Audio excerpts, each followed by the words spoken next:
යන්ද මාත් එක්ක දෙවෙනි පාටත් රිවර්ස් ටර්න් බලන්න. තාත්තා. හලෝ.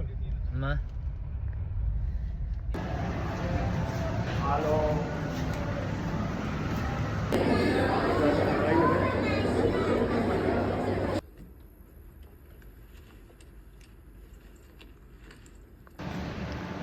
බැලුවා. honest reaction එක. අත්‍තරම හොඳයි සුපර්. ඇත්තම කතාව මම මේකේ ප්‍රීමියර් එක නිකනුත් බලලා ආයෙත් ටිකටුත් අරගෙන බැලුවා. මම බල ෆිල්ම් හරි අඩුයි. මේකේ ඊතරමට හොඳයි. චිත්‍රපටි ඉවරලා අපි ආව කණ්ඩ. කුකුලා වැදපු කඩේට ආවේ.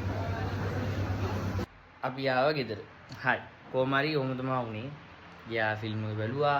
ෆිල්ම් එක ගැන කිව්වොත් ඒක ලස්සන ෆිල්ම් එකක්.